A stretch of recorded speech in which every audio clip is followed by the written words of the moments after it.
Picture this. You're sitting at the royal dining table in Copenhagen, 1808, and the most powerful man in Denmark just took a bite of his own 4-year-old son. The candles flicker across his satisfied smile as he chews slowly, savoring the taste while his wife screams in horror from across the table. Blood drips from the king's mouth onto the white silk tablecloth as he reaches for another piece, his eyes gleaming with a hunger that has nothing to do with food and everything to do with absolute madness. This isn't a nightmare. This is dinner with King Christian VII of Denmark. And what you're witnessing is the moment when royal power became literal consumption of his own flesh and blood. The child's terrified cries still echo through the palace halls as the king calls for more wine to wash down what he considers the most exquisite delicacy he's ever tasted. As you begin documenting the scene for the royal archives, your mind wanders to the whispered stories you've heard in the palace corridors. Stories of special preparations, of screaming children, of desperate attempts to satisfy a hunger that had nothing to do with food and everything to do with a mind that had shattered beyond repair. You realize you're not just witnessing the aftermath of madness, you're documenting the physical evidence of a reign that was itself cannibalistic, consuming everything it touched, including the king's own flesh and blood. Before diving into this forgotten story of royal madness, if you enjoy learning about the hidden truths of history, consider hitting that like button and subscribing for more content like this. Please comment below to let me know where you're listening from. I read every single comment, and they truly mean the world to me. To understand Christian VII, you must first understand that he was born cursed, not by witchcraft or divine wrath, but by the poisonous legacy of centuries of royal inbreeding.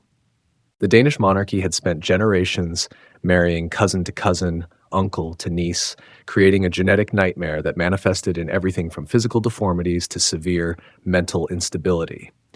Christian emerged from this toxic bloodline like a living embodiment of royal decay. Born at Christiansborg Palace on January 29, 1749, he was the product of Frederick Fuft and Louise of Great Britain, a couple whose own marriage was an arrangement between distant cousins. The genetic lottery had been rigged from the start, and Christian would pay the price in the most horrifying way possible. As he grew from child to adolescent, it became clear that nature had played a particularly cruel joke on the future king of Denmark. Christian's childhood was a masterclass in dysfunction that would have broken a stronger mind and instead forged a monster. His father, Frederick Fuft, was a drunkard who preferred hunting and whoring to ruling. His mother, Louise, died when he was just 2 years old, leaving him in the care of tutors who had no understanding of how to raise a mentally unstable child. Young Christian watched this daily neglect, absorbing lessons about power, abandonment, and the weakness of human bonds. But it was his developing mental condition that truly shaped his character. Court physicians noted disturbing changes in his behavior from an early age. He would fly into violent rages over minor inconveniences, attacking servants and even members of the nobility with whatever weapons he could find. During one particularly violent episode at age 12, Christian reportedly bit a court page so severely that the boy required medical attention for weeks. The prince's tutors noticed his growing obsession with violence and domination. He began torturing small animals, a behavior that palace officials tried to hide from the Danish people. But perhaps most disturbing was his fascination with consumption, not just of food, but of power, of others' pain, and eventually of human flesh itself. Dr. Johann Friedrich Struensee, who would later become the king's personal physician and lover of his wife, left behind secret notes that provide a disturbing window into Christian's developing pathology. His Majesty displays an insatiable hunger, Struensee wrote, not for nourishment of the body, but for experiences that normal minds find repugnant. He speaks often of wanting to consume his enemies, and I fear this language is more literal than metaphorical. As Christian reached marriageable age, the full extent of his mental deterioration became clear to the Danish court. The prince had developed what palace physicians euphemistically called unusual appetites. He would demand that his meals be prepared in increasingly bizarre ways, often insisting that meats be served raw or barely cooked. More disturbing were his requests for special ingredients, that his kitchen staff was forbidden to discuss. One particular incident, recorded in the memoirs of a court chaplain, reveals the darkness growing in Christian's soul. When a young servant accidentally spilled wine on the prince during a formal dinner, Christian didn't simply punish the boy. He ordered the servant to be brought to his private chambers, where witnesses later reported hearing screams that lasted through the night. The servant was never seen again, and when questioned, Christian claimed the boy had been consumed by his own clumsiness. In 1766, Christian married his 15-year-old cousin, Caroline Matilda of Great Britain. The match was arranged when both were teenagers, and Caroline arrived in Copenhagen with romantic notions about her future husband. She had heard tales of his intelligence and artistic sensibilities, imagining herself marrying a cultured king who would appreciate her wit and beauty. The wedding ceremony was magnificent, as befitted the union of two royal houses. The cathedral filled with music, the streets of Copenhagen echoed with celebration, and the young couple looked every inch the perfect royal partnership. Caroline was beautiful, intelligent, and genuinely excited about her new life. Christian, for his part, seemed almost normal in public, charming, attentive, and appropriately romantic. But royal weddings end, and the true nature of Christian's condition would soon reveal itself in the most horrifying way possible. The first sign of trouble came during their honeymoon at Frederiksborg Castle. Caroline's ladies-in-waiting reported strange requests from the king's chambers. Special cuts of meat were ordered at all hours, along with unusual spices and preparations that seemed more medical than culinary.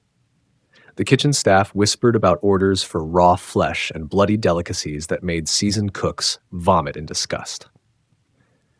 Caroline's first glimpse of her husband's true nature came during what should have been a romantic dinner for two. The table was set with the finest china and silver, candles flickered romantically, and the setting seemed perfect for newlyweds. But when the main course arrived, Caroline's excitement turned to horror. The dish placed before Christian appeared to be some kind of exotic meat, prepared in a way that made identification difficult. But as Caroline watched her husband eat with obvious relish, she began to notice details that made her stomach turn. The texture seemed wrong, the color unusual, and the way Christian savored each bite suggested this wasn't normal cuisine. When Caroline asked about the dish, Christian's response chilled her to the bone. "It's quite special, my dear," he said with a smile that never reached his eyes. "It's the only way to truly know someone, to consume them completely." Caroline initially thought he was speaking metaphorically, but the servant's terrified expressions suggested otherwise. Over the following weeks, Caroline began to notice a pattern.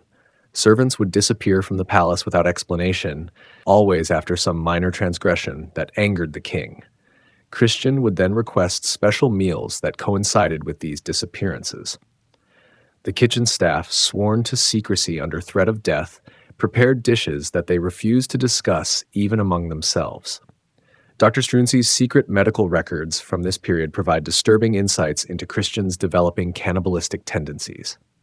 The king has begun to view human flesh not as taboo, but as the ultimate delicacy, he wrote. He speaks of different people having different flavors, much as a wine connoisseur might discuss vintages. Most disturbing is his apparent belief that consuming others grants him their strength and knowledge. Caroline's horror deepened when she realized that Christian's appetite wasn't limited to servants and strangers. During a formal state dinner with foreign diplomats, she watched her husband's eyes linger hungrily on the visiting dignitaries. He would stare at their necks, their arms, their hands, with an expression that suggested he was mentally preparing them for consumption. The psychological impact on Caroline was devastating. She began experiencing what palace physicians called nervous episodes, but which modern understanding would recognize as severe trauma responses. She started refusing to attend dinners with her husband, claiming illness whenever possible.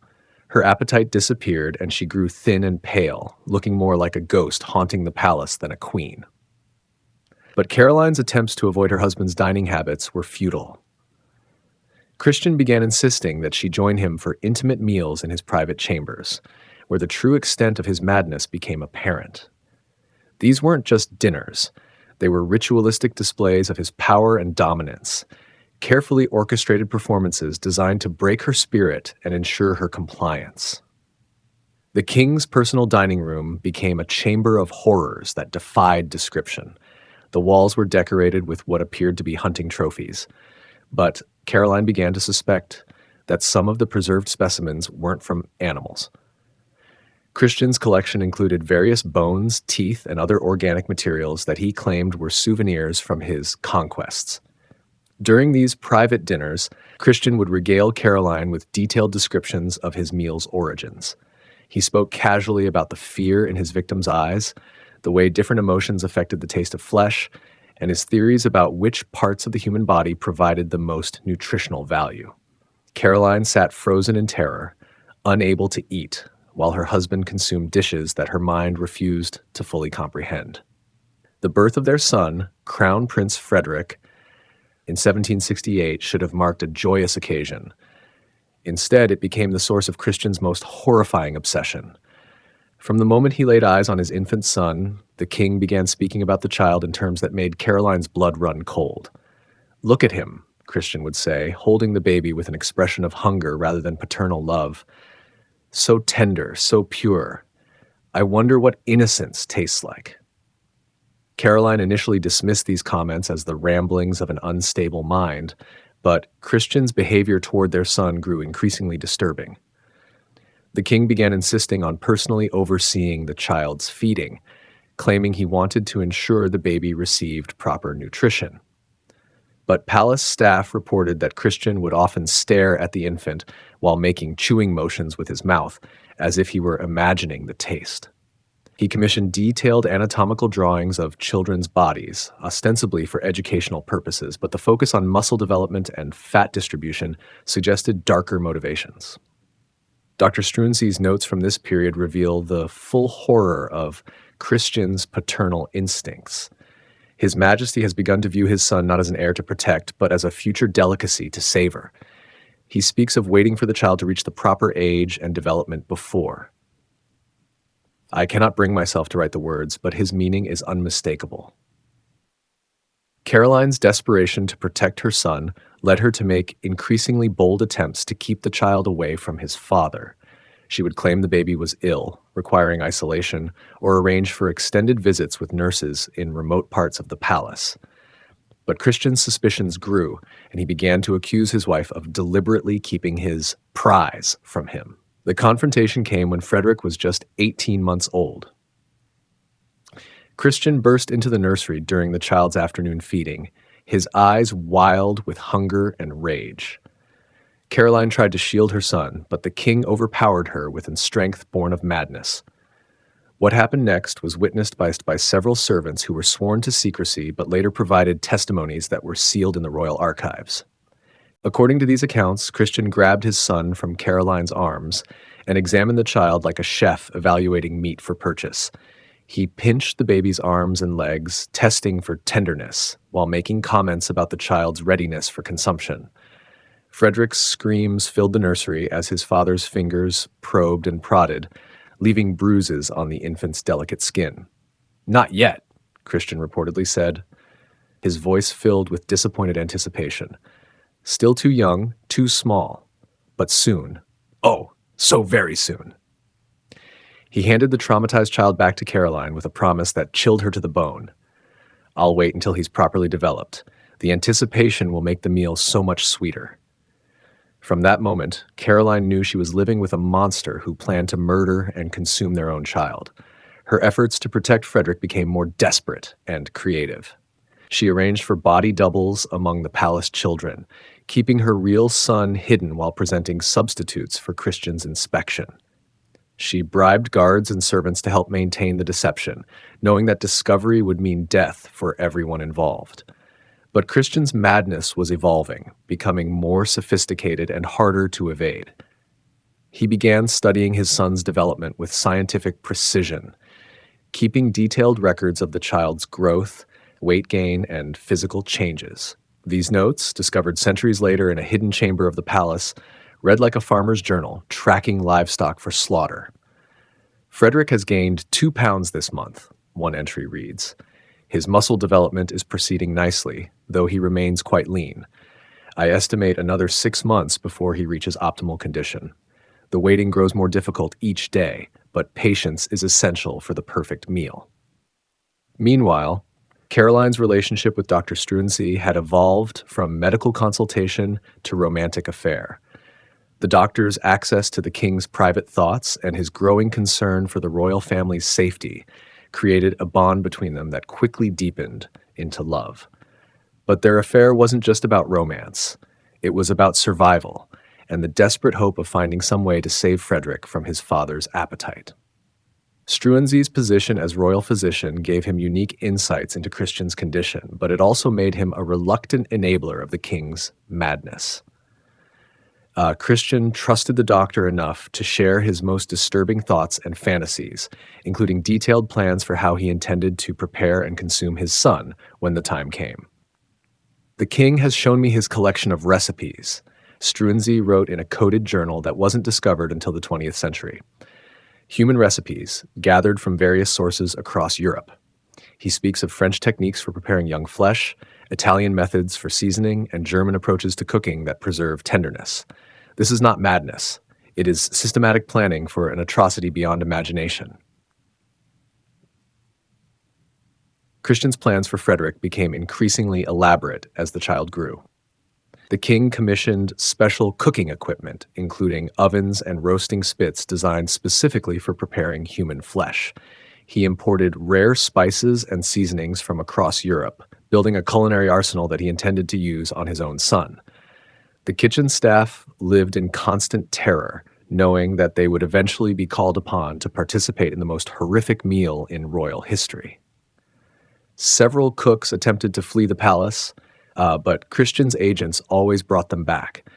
The king made it clear that anyone who abandoned their post would themselves become ingredients in his feast. Palace records show that Christian began planning the meal to coincide with Frederick's 5th birthday, viewing it as a twisted coming-of-age celebration. Invitations were secretly prepared for select guests, other European royals who Christian believed shared his appetite for forbidden delicacies.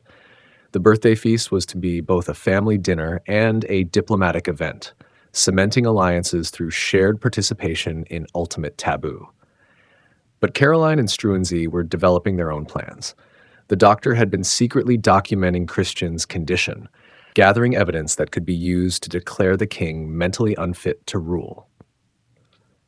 Meanwhile, Caroline had been building a network of loyal supporters within the palace, people who were horrified by the king's behavior and willing to risk their lives to protect the innocent. The crisis came to a head on a cold February night in 1772. Christian, in a fit of impatience, decided he could wait no longer. He summoned the kitchen staff and ordered them to prepare for a special meal the following evening. Frederick, now nearly 4 years old, was to be the main course. Caroline received word of the plan from a terrified servant and knew that her time had run out. She and Struensee implemented their desperate escape plan, attempting to flee the palace with Frederick under cover of darkness.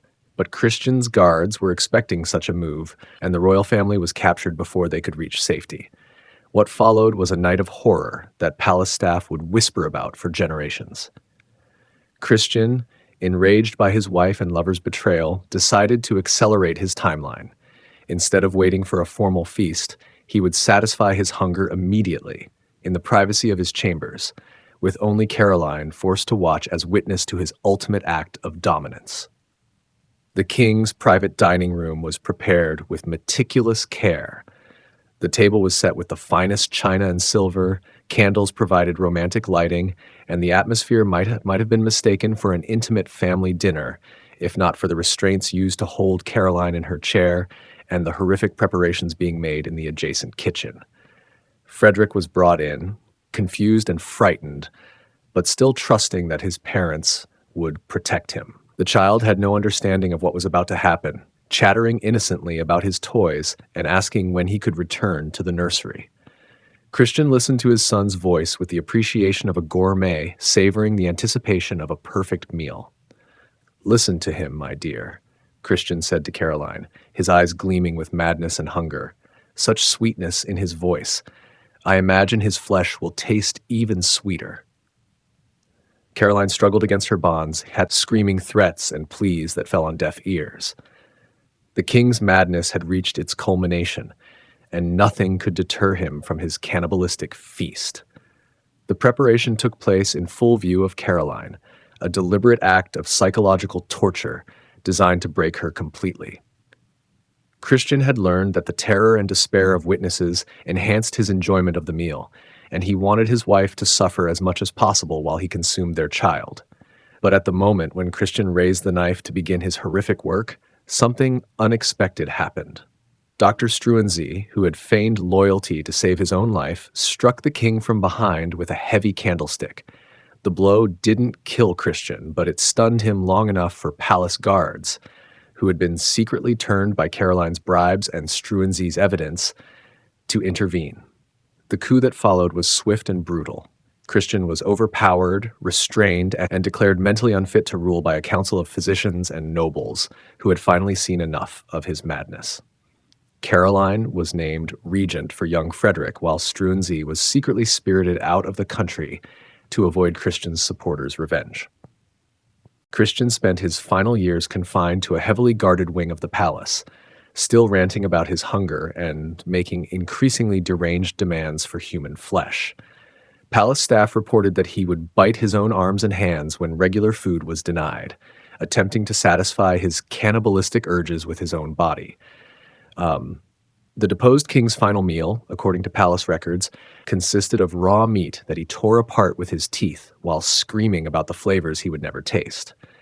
He died in 1808, alone and mad, his body wasted away to nothing more than skin and bones, the ultimate irony for a man who had dreamed of consuming others.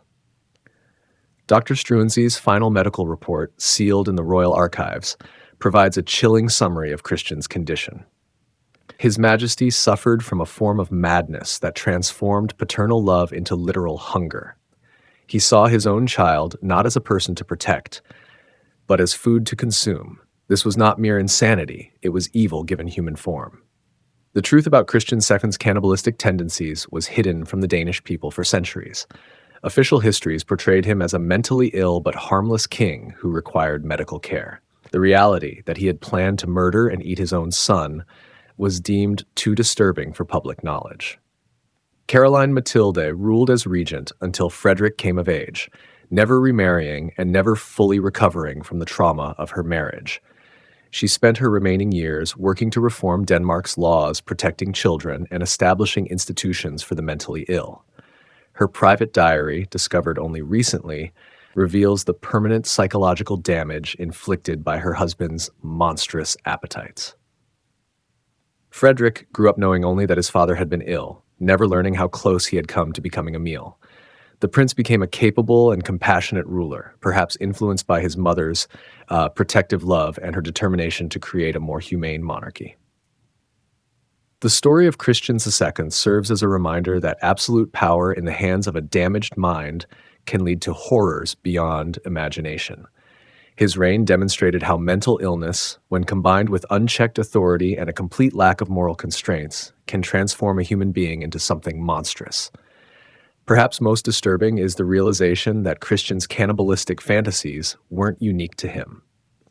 Palace records reveal correspondence with other European royals who shared similar appetites, suggesting that the Danish king was part of a larger network of aristocratic cannibals who viewed human flesh as the ultimate delicacy.